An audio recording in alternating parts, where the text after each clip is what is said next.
Section 3, Letters 11 to 15. Letter the 11th. The Présidente de Tourvel to Madame de Volanges. Your severe letter would have alarmed me, madame, if happily I had not found here more causes for security than you give me for being afraid. This redoubtable Monsieur de Valmont, who must be the terror of every woman, seems to have laid down his murderous arms before coming to this château. Far from forming any projects there, he has not even advanced any pretensions, and the quality of an amiable man, which even his enemies accord him, almost disappears here, to be superseded by that of frank good nature. It is apparently the country air which has brought about this miracle. What I can assure you is that, being constantly with me, even seeming to take pleasure in my company, he has not let fall one word which resembles love, not one of those phrases which all men permit themselves, without having, like him, what is required to justify them. He never compels one to that reserve which every woman who respects herself is forced to maintain nowadays, in order to repress the men who encircle her. He knows how not to abuse the gaiety which he inspires. He is perhaps somewhat of a flatterer, but it is with so much delicacy that he would accustom modesty itself to praise. In short, if I had a brother, I should desire him to be such as Monsieur de Valmont reveals himself here. Perhaps many women would ask a more marked gallantry from him, and I admit that I owe him infinite thanks for knowing how to judge me so well as not to confound me with them. Doubtless this portrait differs mightily from that which you send me, and in spite of that neither need contradict the other, if one compares the dates. He confesses himself that he has committed many faults, and some others will have been fathered on him. But I have met few men who spoke of virtuous women with greater respect, I might almost say enthusiasm.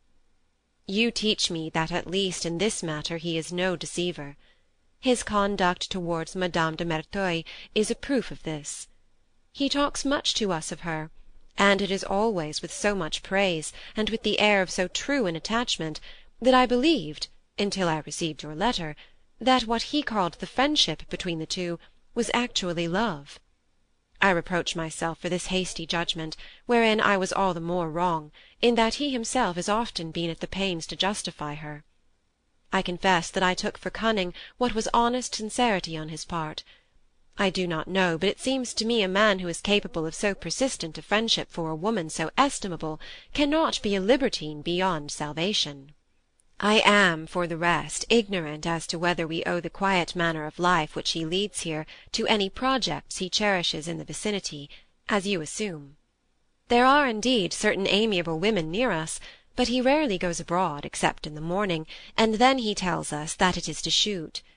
It is true that he rarely brings back any game, but he assures us that he is not a skilful sportsman.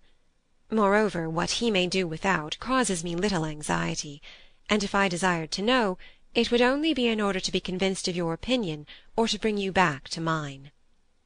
As to your suggestion to me to endeavour to cut short the stay which Monsieur de Valmont proposes to make here, it seems to me very difficult to dare to ask his aunt not to have her nephew in her house, the more so in that she is very fond of him.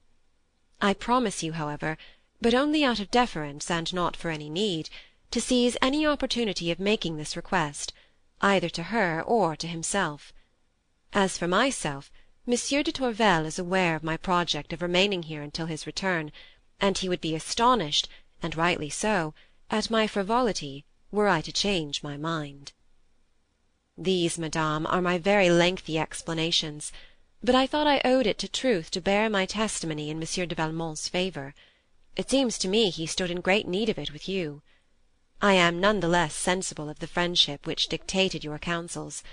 To that also I am indebted for your obliging remarks to me on the occasion of the delay as to your daughter's marriage.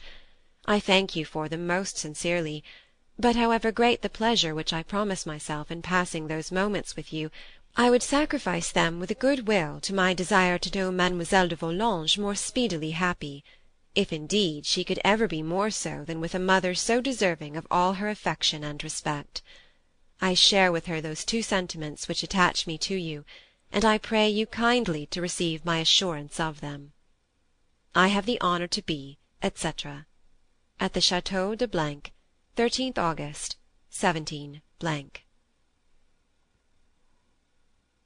Letter the 12th.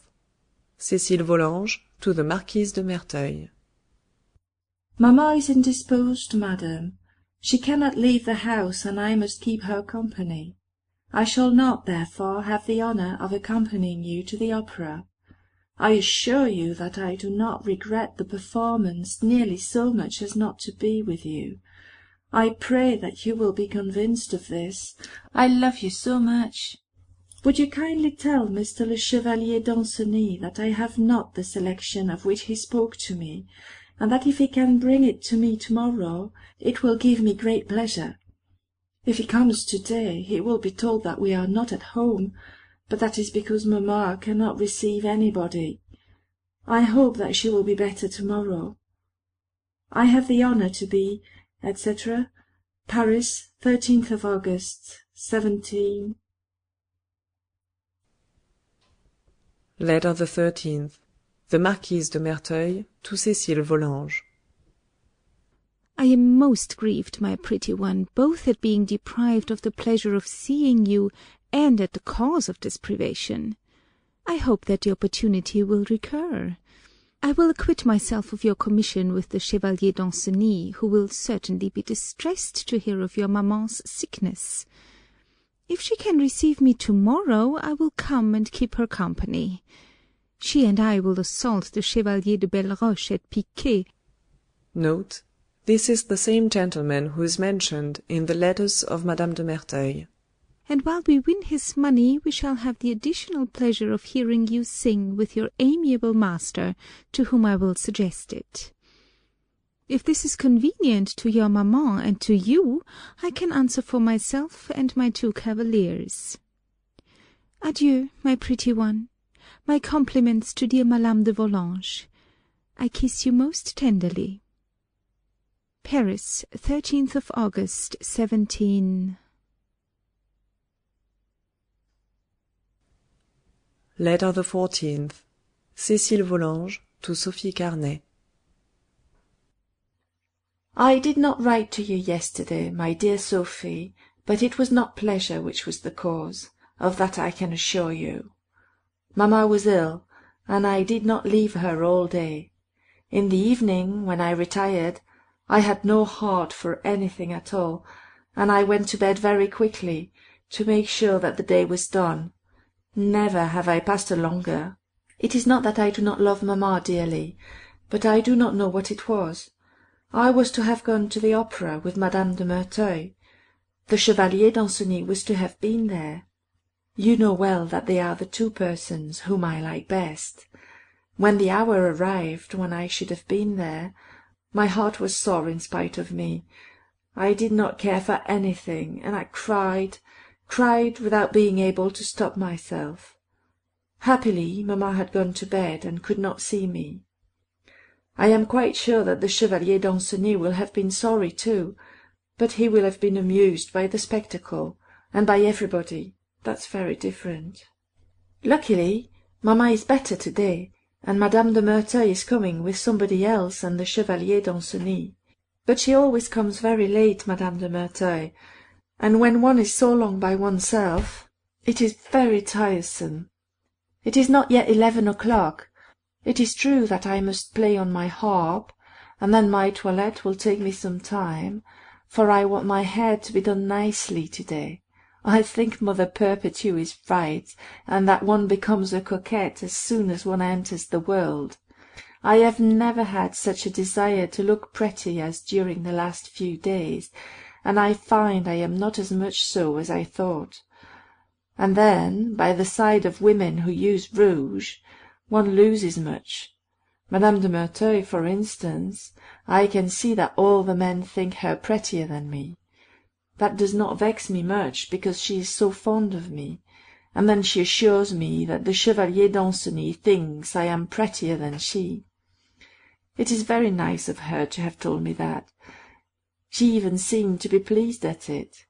Well, that's the thing I can't understand. It's because she likes me so much, and he, oh, that gives me so much pleasure.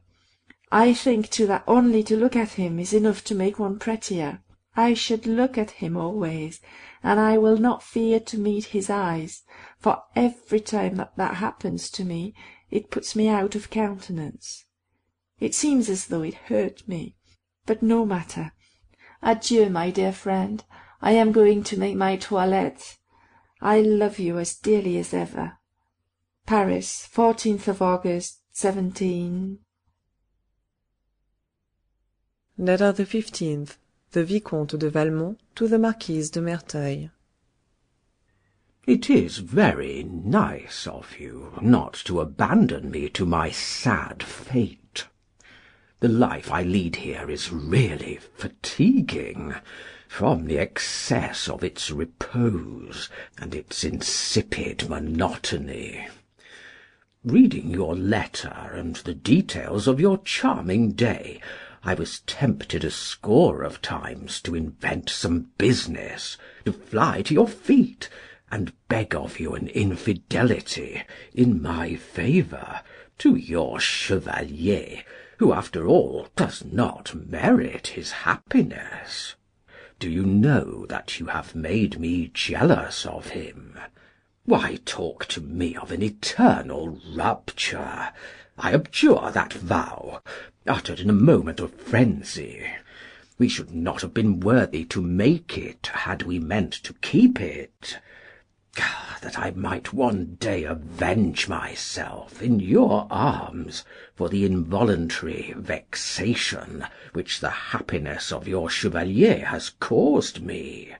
I am indignant, I confess, when I think that this man, without reasoning, without giving himself the least trouble, but quite stupidly following the instinct of his heart, should find a felicity to which I cannot attain.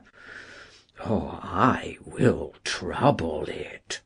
Promise me that I shall trouble it. You yourself, are you not humiliated? You take the trouble to deceive him, and he is happier than you. You believe he is in your chains. It is indeed you who are in his. He sleeps tranquilly, whilst you watch over his pleasures. What more would his slave do? Listen, my lovely friend. So long as you divide yourself among many, I have not the least jealousy. I see then in your lovers only the successors of Alexander, incapable of preserving amongst them all that empire over which I reigned alone. But that you should give yourself entirely to one of them, that another man should exist as fortunate as myself, I will not suffer it, do not hope that I shall suffer it. Either take me back, or at least take someone else, and do not betray by an exclusive caprice the inviolate bond of friendship which we have sworn. It is quite enough, no doubt, that I should have to complain of love. You see, I lend myself to your ideas, and confess my errors. In fact, if to be in love is to be unable to live without possessing the object of one's desire, to sacrifice to it one's time, one's pleasures, one's life, I am very really in love. I am no more advanced for that.